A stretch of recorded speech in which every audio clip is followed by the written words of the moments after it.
Okay, been a while. So, let's see, did I already talk to these guys?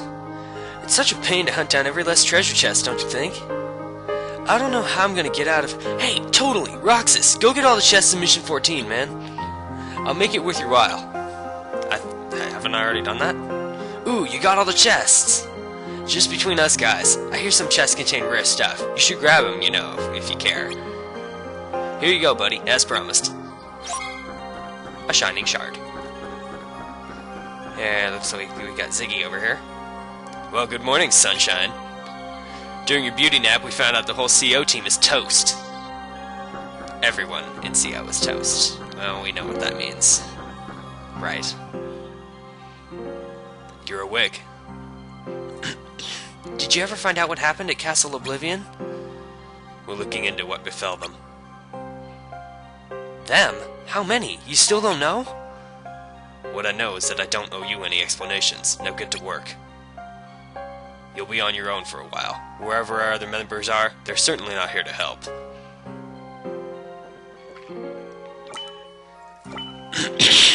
A fair number of missions, and the bonus gauge has appeared. This is the only mission that we have to do. Let's see. Let's check the rewards and see how we can get the most out of the bonus gauge. To get the most out of the gauge, it looks like going after this mission first would be the best way to do it. Here we will determine your fitness for future missions by conducting an assessment of your mobility. Collect the numerous organization emblems we have placed throughout Agrabah. Demonstrate you know the terrain well enough to formulate your own route. Running after the first emblem you see will only cost you time. Also be on the lookout for fire plants. So in these missions, you have organization emblems floating around.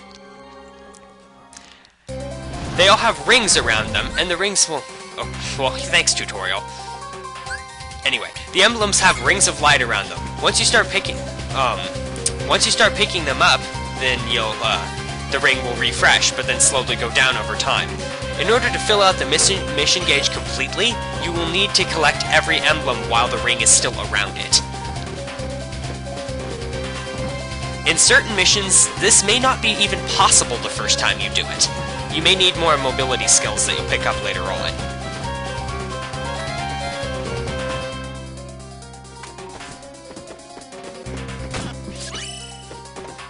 Also, it looks like medals have started to appear.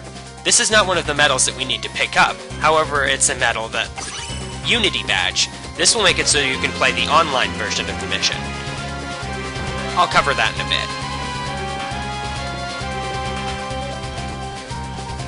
Well, it's not really online, it's more like the multiplayer version. Fire plants are not that big of a deal as long as you keep smacking them and moving around them. Obviously, they're resistant to fire, don't bother. Another thing, not only you don't have to collect a medal to refresh the emblems, defeating an enemy will also refresh the rings around the emblems.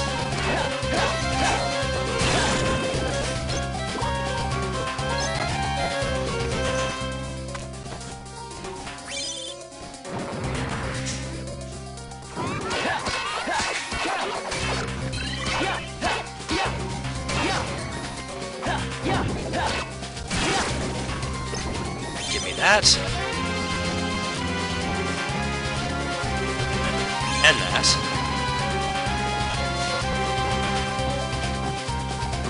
That. Gotta drop down to get this one. Let's do a little careful jump here. There we go. Climb up. Oh! That was a pain. Oh, looks like the ring ran out, so let's just defeat an enemy to refresh it. Jerk. Yep, now the ring's back. There we go. A bunch of medals over here.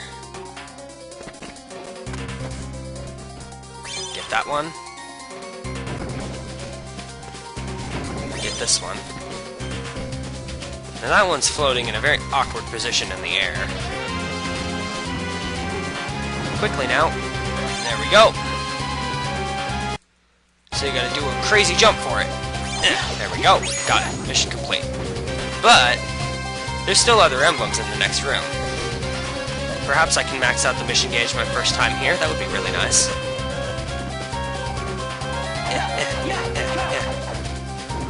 Yeah, I'm not getting over there without more mobility skills. Can I get up here? No, I cannot. Stupid enemies. There's another medal here, but I'd just as soon not pick it up. If there's an enemy to defeat first, I will do that. Ah, here we go. Bad guys. Let's make that guy pay for being a jerk. Now we grab this. Up here. Let's smack around fire. Ow. Okay, if they start charging their attack, you can't cancel it. And then I accidentally nabbed the emblem when I didn't mean to. Terrible. Professional!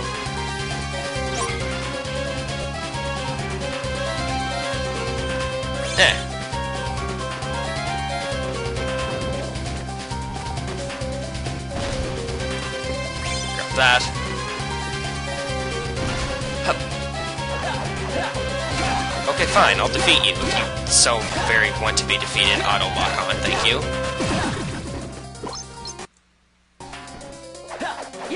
And what I said was totally English, don't question it.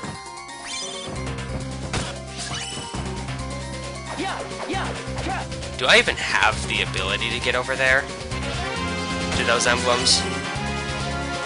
Let me see here. They're like... Seems like they're way out of my reach. Yeah, I'd have to come in through that other door. And I don't even know if I can reach that door.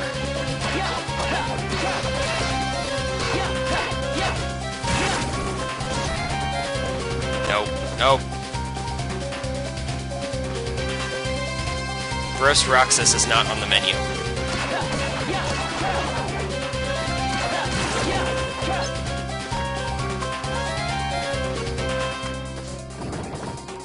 Yeah, I can get over there.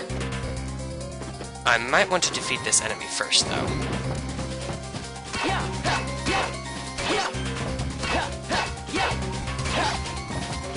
There we go. Let's move quickly now. Through the door. Oh, there's a fire plane to refresh the timer if I needed it. Now where's that emblem? There it is. Got it! Mission gauge full. Awesome.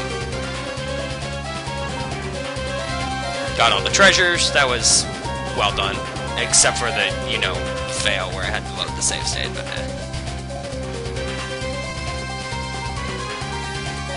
Let's get out of here. Oh, hi cutscenes. How's it going? I'll wait for a dialogue box to show up first. Except I don't know if one is going to.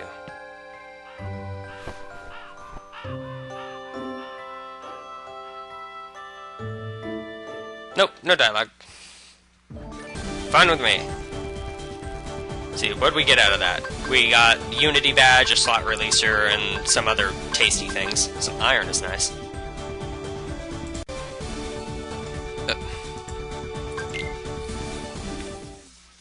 Day 52, Solitude.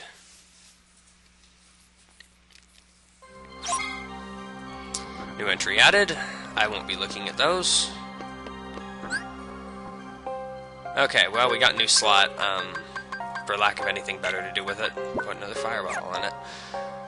Now, that I collected my first Unity badge, I'm going to take this time to show off something interesting. Let's return to the title screen after saving. Mission mode. Let's go solo. You could do local multiplayer, but if you're playing on an emulator, well, you can't. Now, I can select from a wide variety of characters to play here. Yes, you can actually play as basically any of the Organization 13 members, and you'll even unlock more characters as you accomplish certain goals. So, let's see. Let's take Axel in there. Every organization member has their own attack style, their own weapons. There's a ton of different customization you can do by using all different characters. Okay, sounds good. It's kind of a low strength stat that you got there, Axel. Okay, anyway. Okay, yeah, mission mode tutorial. The first time you go into mission mode, well, it'll send you on this little tutorial mission explaining how mission mode works. Track down the Scarlet Tangos.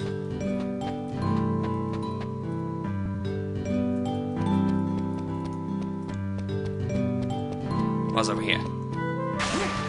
Points. Yeah, mission points, they're kind of useless if you're doing it solo. In multiplayer, the player who has the most points by the end of the mission will get extra rewards. Yes, it's a gathering gate. All players must be standing in front of them to go to the next area. If you're playing solo, again, they don't matter. Dodge. Dodge. Yes, yes, boxes. They probably just have points in them. Bad guys.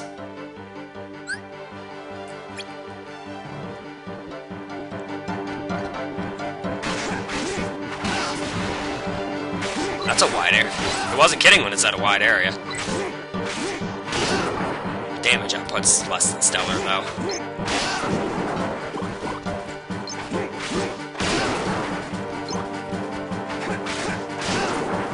It'll do. I could always switch around weapons if I wanted to play in mission mode. I'll probably be doing a bit of grinding here off-screen. Also, one more thing I should mention about mission mode. There's some options you can do. You can go into an options menu and customize a few things. I'll probably be showing that off rather than just talking about it. And, let's see, one other thing. Yes, the enemy difficulty. It's ramped up. Regardless of what game difficulty you've had it set to, like normal or proud or whatever, the multiplayer missions seem to have a fixed difficulty, and it's basically critical mode.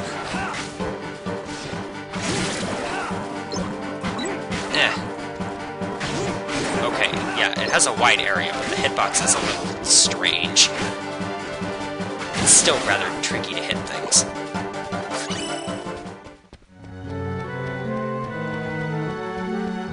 So yeah, even if you're playing on beginner, don't be surprised if you go into mission mode and then the enemies wreck you.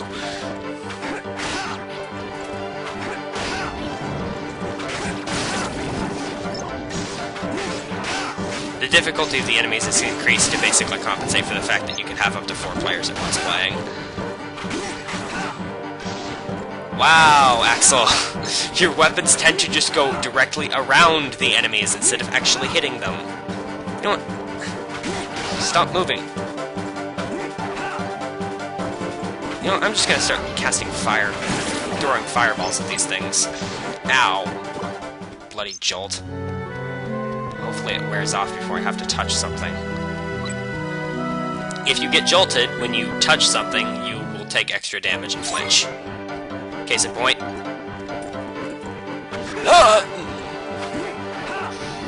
Well, I would throw fireballs at Scarlet Tangos, except for that obvious problem that they don't care.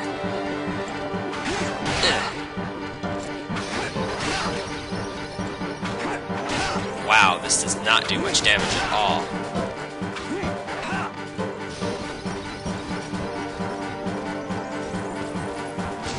I could really use some ice ball casts, blizzards. Blizzards would be nice. Damage on this version of this Axel's weapon is pathetic. It just does not hurt the things. They're just Scarlet Tangos. I should not have to slap them 12 times to make them go away.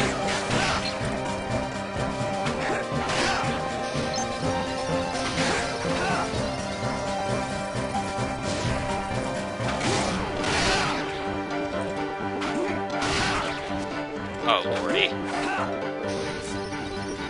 Doesn't help that these guys are really mobile, except when they're charging their attacks. There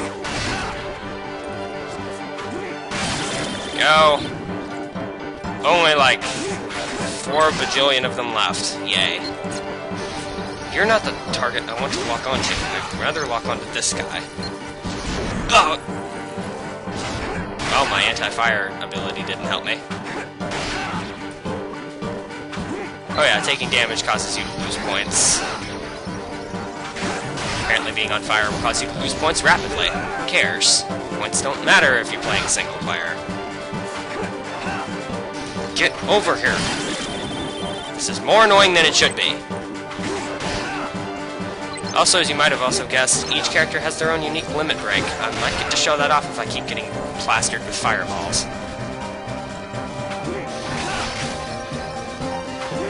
I don't want to keep getting plastered with fireballs, but... Okay, this is getting dull. And if it's dull for me to play, it's probably even more boring for you to watch.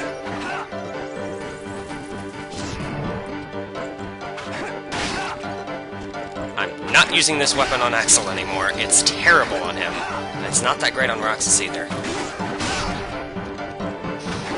I can't even keep a chain going because it's so hard to hit things. Yeah, there are a lot of weapon types in this game that I don't care for. This is one of them.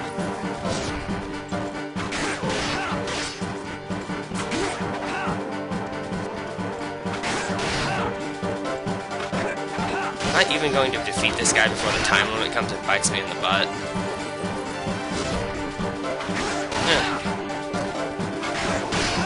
Come on, one more hit.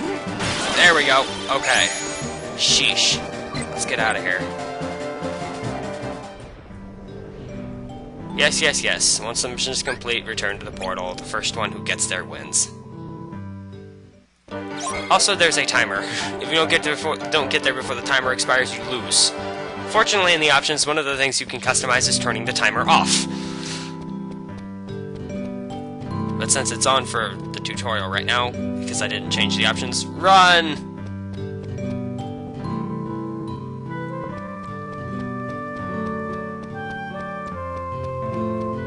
Dodge, dodge, dodge, jump.